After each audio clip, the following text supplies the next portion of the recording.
today, our phone-in segment looks at an issue that hits at the very heart of fairness, survival and leadership in Nigeria: the proposed pay rise for political office holders. Right now, millions of families are struggling just to put food on the table. The United Nations says 133 million Nigerians live in poverty. Many households cannot afford basic needs, rent, school, healthcare, or even 3 meals a day. Civil servants, teachers and health workers in some states go months without salaries, while pensioners line up endlessly just to collect what they are owed. The minimum wage is 70,000 naira a month, which amounts to less than the cost of a bag of rice and cooking oil in today's market. Yet, political leaders at the highest levels already earn staggering sums. A senator, for instance, reportedly takes home more than 13.5 million naira every month in allowances and over 162 million naira in a single year. Now, members of the House of Representatives receive about 9.3 million naira monthly, while governors, ministers, and even local government chairmen have salaries, allowances, and privileges that run into hundreds of millions annually. This is why the announcement by the Revenue Mobilization Allocation and Fiscal Commission to increase these pay packages have struck a raw nerve. To ordinary Nigerians, it feels like a tale of two countries, one for the political class living large and another for the masses trapped in hardship. Civil society groups like Serap have issued a 7-day ultimatum to President Bola Tinubu to suspend the plan, warning that it is unlawful, unconstitutional and insensitive. The Nigeria Labour Congress has also kicked against it, calling it unjust and inequitable, especially when workers are asked to sacrifice under salary freezes, rising fuel prices, electricity tariff hikes, and skyrocketing inflations. So the question this morning is not just about numbers, it's about fairness and humanity. Should political office holders really be getting more when citizens are getting less? Should leaders enjoy bigger paychecks while schools lack chalk, hospitals lack drugs, and families cannot afford to eat? Or is there a genuine case to reward political leaders better for the sake of a governance? That's the debate we're opening today. Our phone lines are open and we'd love to hear your voices. We'd love to hear from you. Make sure you call us in on the numbers displayed on your screen. Your voice does matter.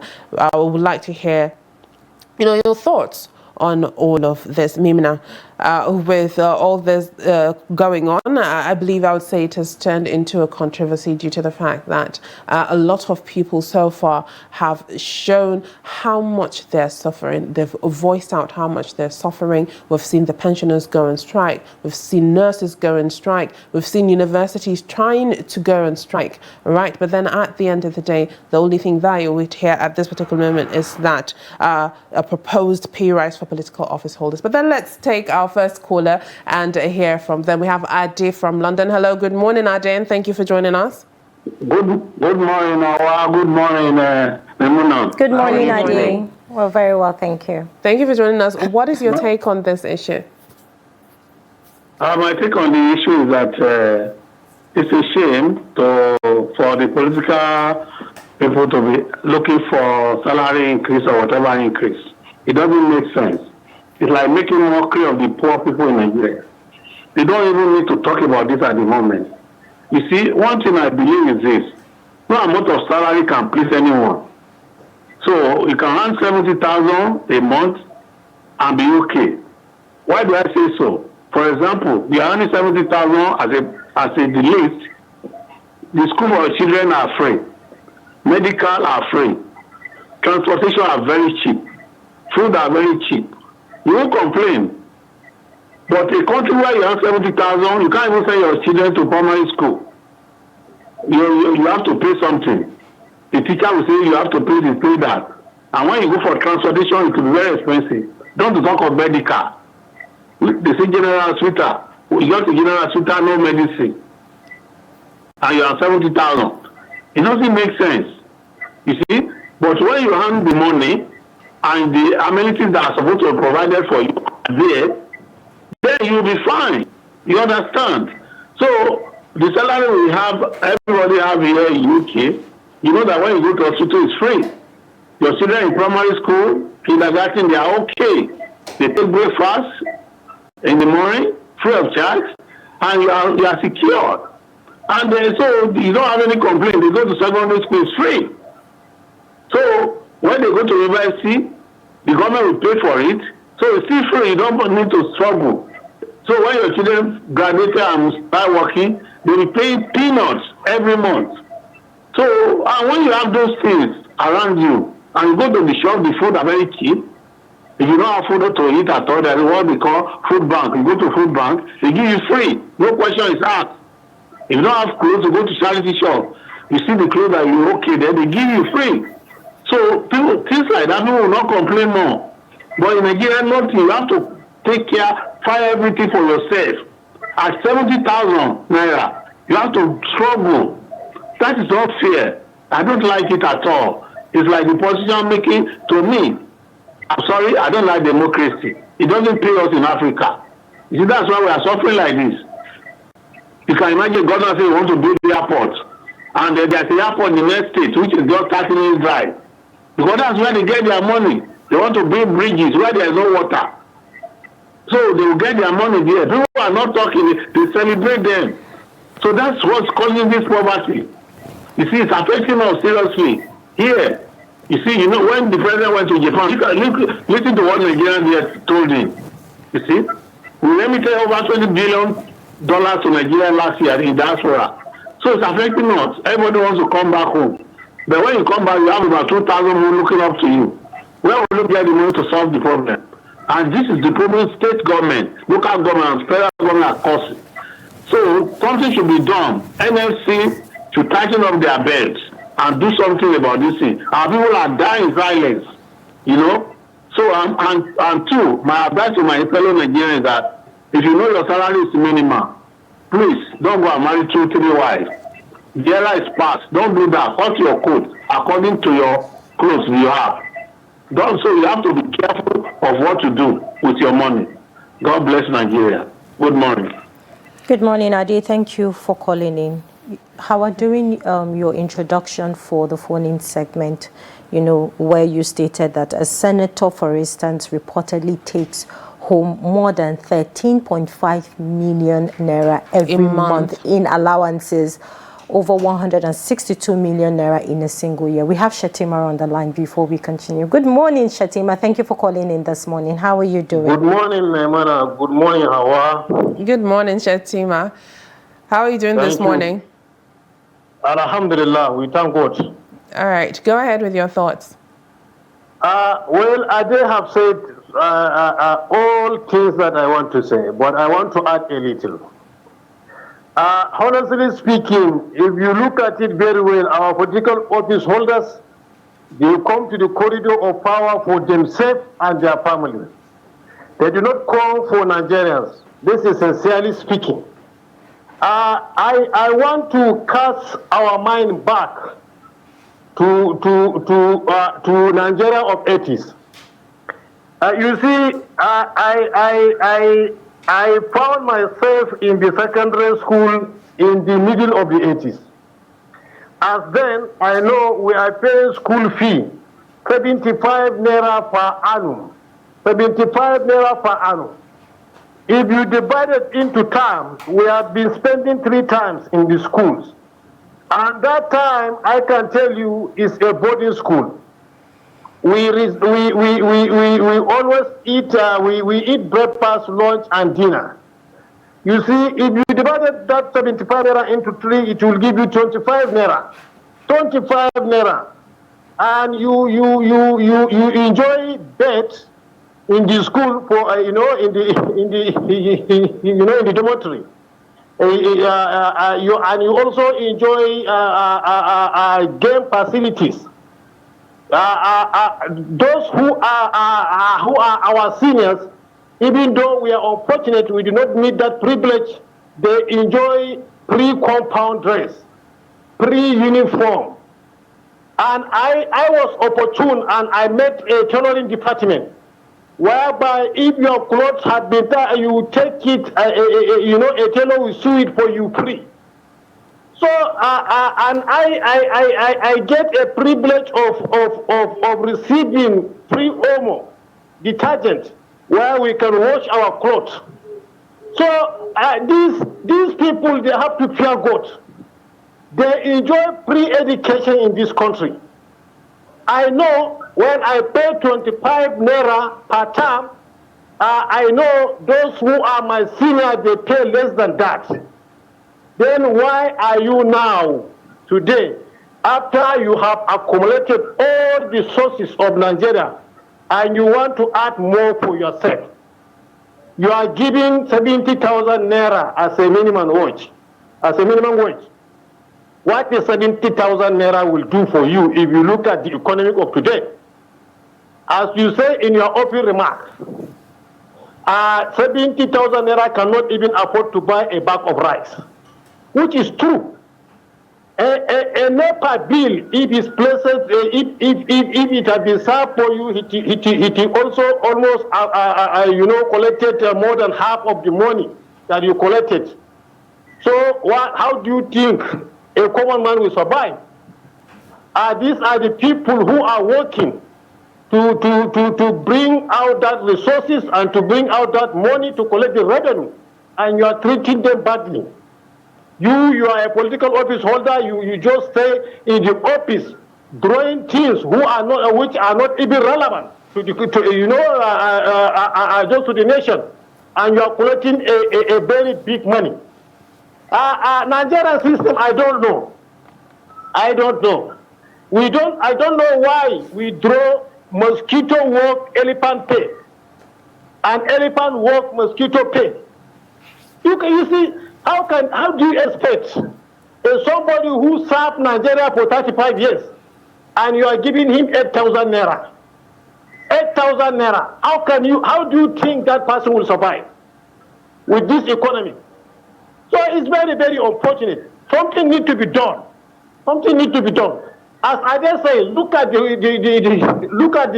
medical bill. If you fall sick now, you see a common artifact, that drugs that cure for cough. Before we are buying it 20 naira, today is 500 naira. How do you expect a common man to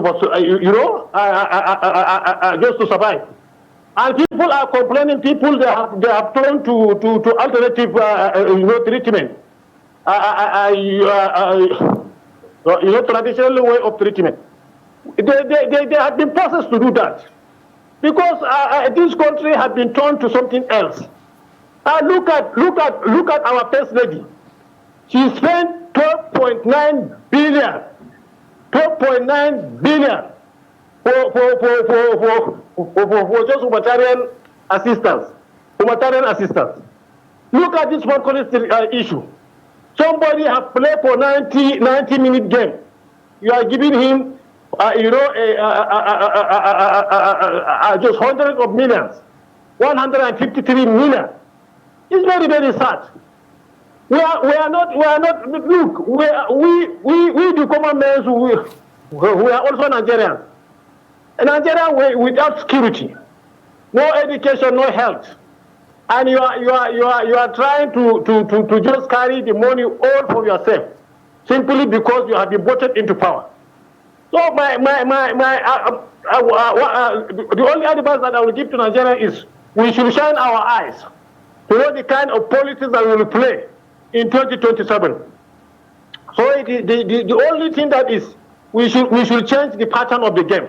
We should know the people that will voted into power. We should know the party that will vote it into power. We should try to be sincere to ourselves. They say if you want your country to be a better place, take a look of yourself and make a change. By the time you make a change, then your neighbor will copy from you. His neighbor will copy from him. That is how we will make a good Nigeria. Thank you so much and have a nice day. All right, thank you very much, Timo, for that. He made quite vital points. But then, as we always say, be the change you want to see in the world, said by Mahatma Gandhi.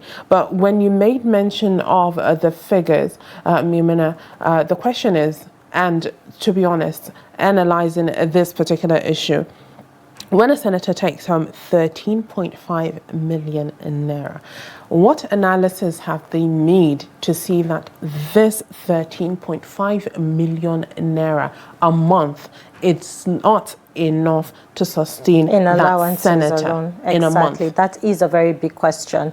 But we have another caller on the line. Hello, good morning. Thank you for calling in. What's your name and where are you calling from?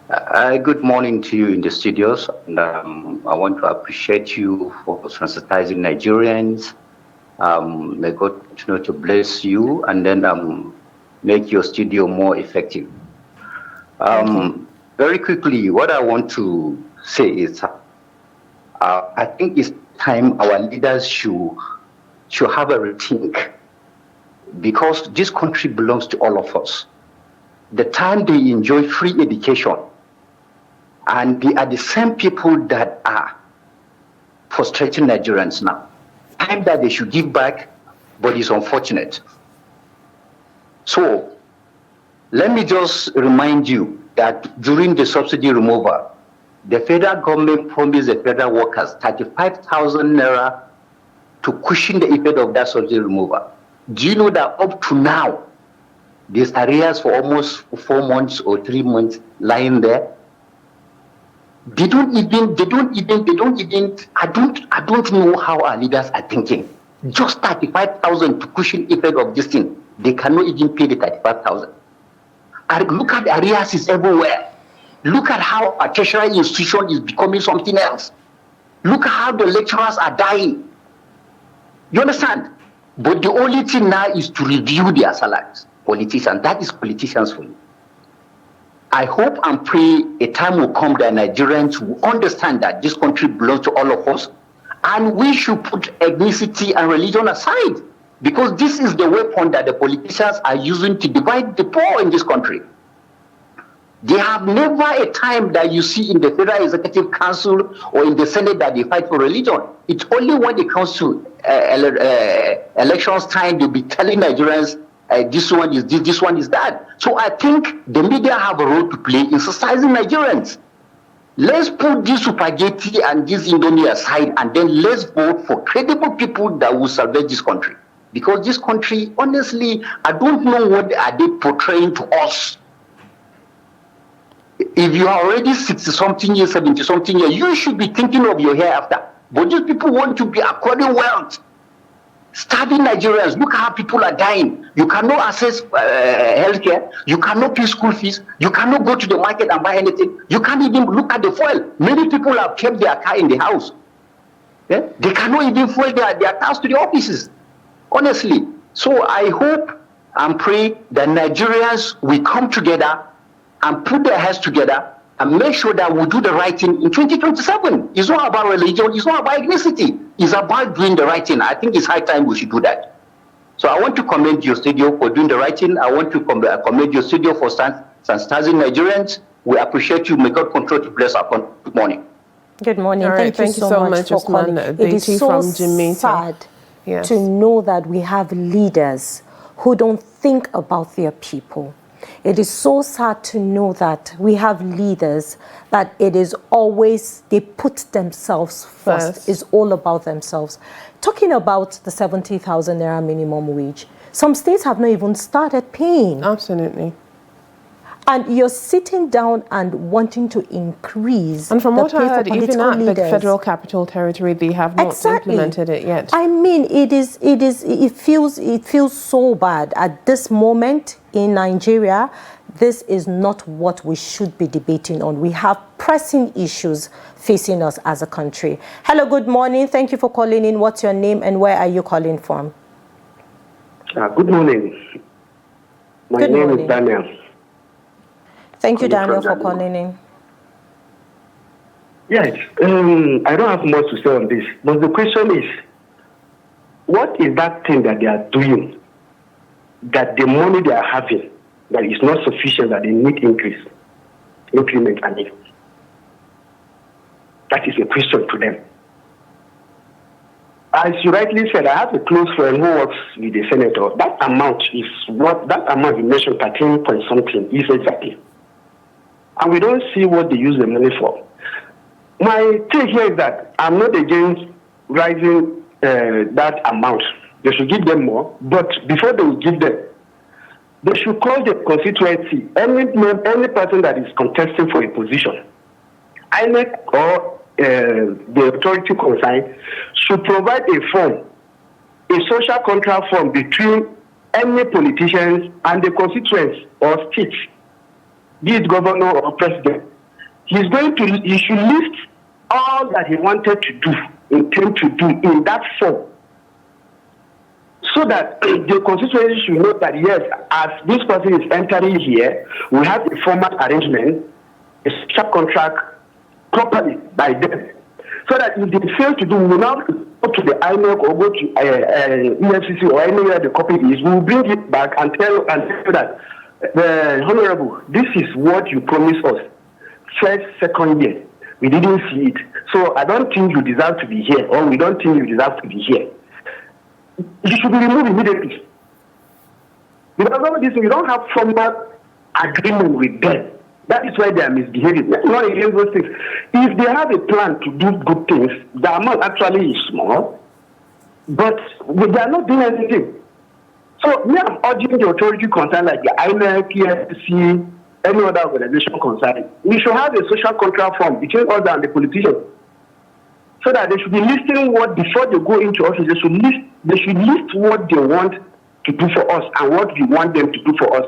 So that once they fail, we will hold them responsible for that. Even for the first step, because they should have it in a yearly something. Once the first second one, we'll hold them, we'll look at how much did we get, how much did we spend. If it is not work on ground, we don't need to go to court, or we don't need to vibrate too much. This one is saying, it should be removed. That is my stake. Thank you very much. All right, thank you very much, Daniel from Magudu. All right, Maimuna, as we were making a point, when you look at it and put it on a scale, you would see that it is quite unfair with everything that is going on concerning the well-being of Nigerians, concerning, their sustainability when it comes to, trying to live a life, trying to be able to provide, trying to be able to, do everyday activity that are meant to, boost their lives. All right, I believe we have a caller on the line. Hello, good morning, and thank you for joining us. Hello, good morning. All right, I believe, yes, we lost. All right, we have some couple of WhatsApp. Okay, we have another caller on the line. Hello, good morning. Thank you for calling in. What's your name and where are you calling from? This is Mr. Paul. I'm calling from Magudu. Good morning, Mr. Paul. Please kindly share your thoughts. Thank you. I want to ask a question concerning this topic that you have put out this morning. Are these politicians really listening to this our program? Because I expect that since people have started calling, I think at number 4 and number 5 caller, some of them would have called to defend the reason why to justify why they need more money than what they have been paid. So I don't know if they're really listening to what we are discussing, or we are just discussing without them listening, or they could not call in to defend what they are requesting for. That's my question. Then secondly, I think these people, they have turned this politics into an occupation. They don't really have other things they are doing aside this politicking, and that is why they want to be in office at all costs, not minding who dies or who lives. Many of the callers before me, they have been complaining about the high level of greed of these our political office holders. They don't care for the poor masses. All what concerns them is them and their families. They don't care if Nigerians are dying. They don't care if things is good or bad for us. Since they removed first subsidy, there's no anything the House of Rep, the Senate, or even the state assemblies have been saying concerning the reduction of the price of fuel. Because they know even if it is $1 per liter, they can afford it. They are not caring for us. And in Nigeria, I think when it comes to office issues, it should be by qualification. I don't think a professor in Nigeria has ever ruled as a president in Nigeria. So if they are talking about adding more money for them, what is the pay of a professor in the university? That is the highest educational cadre in Nigeria. What is their salaries? Are they not deserving to be paid more? But somebody that is holding an NC, a polytechnic graduate, that is fortunate to become a senator or a House of Representatives member, is requesting for no less than 20 million in a month, aside from the embezzlement that they are doing. So I don't know, it's only God that will lead us right in Nigeria. And people have been campaigning, maybe by 2027, we will rethink and do the needful with our voters card. Because these people, they have any good intentions for us Nigerians. I'm not saying any good intention, it's just greed everywhere. They want to be rich than the whole world. They don't have jobs. They want to be they have turned politics into occupation. Is that the right? Is it right that way? My dear sister, I short words, please. Thank you very much. God bless you. All right, thank you very much for that. All right, we'll be taking our WhatsApp messages. Let's see what we have. All right, the first off is from Daniel Makudi, and I believe we just heard from him. He said, good morning. When the civil servants asked for salary increase, the government set up a committee that went on a jamboree but could only come out with 70,000 naira minimum wage. That is yet to be fully implemented. Now political office holders' salaries are going to be increased with the snap of the finger. This is shocking, unbelievable, disheartening, and very disappointing. All right, thank you very much, Daniel, for that. All right, we have a WhatsApp message from Nandi Better from Ogoja. He says, on pay rise for political office holders, social economically speaking, Nigeria is a tale of two nations of the haves and the haves not. A nation of two classes, the ruling class and the ordinary citizen. Talking of a pay rise for political office holders who already earn scandalous figures each month at a time when the workers' minimum wage is 70,000 naira cannot feed a home for 1 week, is too much of an assault on the sensibilities of Nigerians. For how long shall this country keep contending with this kind of insensitive, shameless political leadership? It's just terrible to say the least. Thank you for sending in your message. All right, next up, okay, this is still from Nandi Bete. Do we have another WhatsApp message? All right, I believe that's all we have. We're still waiting in on you callers. Call us in so that we can hear from you. Your voice does matter here on Daybreak Interactive. Make sure you continue to call us in. We have a couple of minutes to go. But before we go, we'd like to hear from you. Do call us in on the numbers displayed on your screen or send us a WhatsApp message. All right, Maimuna, still on this topic of, this proposed pay rise for political office holders, when you look at it and you dissect it, I believe when it comes to a country, you look at those that are in dire need, and then you start from there. You have to start from the bottom and then you go up, because at the end of the day, definitely the people at the bottom are the ones, suffering the most, are the ones trying to make ends meet, are the ones that are trying to eat, are the ones that are trying to afford healthcare, are the ones that are trying to send their children to school. Hauwa, basic amenities. Our leaders need to understand that, when it comes to real service, it should not be judged based on how much you earn, but the difference you make in the lives of your people. Absolutely. It's what, everyone look out for at the end of the day, because the reason why you're there is to, provide the basic amenities for the people you're governing. Absolutely. It's very important that they have that mindset. It's not all about the money. When it comes to leadership, you cannot pay that person in totality as to what they do. It's like service to humanity. The love for your country, the love for your people, it has to be the utmost priority as a leader when it comes to leadership. And the thing is, when it comes to, payment of salaries, you can never pay someone what they're worth, but at least, make an effort to let that person be able to live, to be able to afford the basic necessities, as you said. And without doing that, you allow people to be in a desperate situation, which can push them to do anything and everything. Desperation, absolutely, just to survive. Desperation can push you to corruption. Desperation can lead you to going into things that would be detrimental to yourself and to other people as well. So all right, we have another WhatsApp message. I think it's going to be the last message we will be taking this morning, and it's from Mubarak Isa Abubakar from Jos. He says, good morning, Hauwa and Maimuna.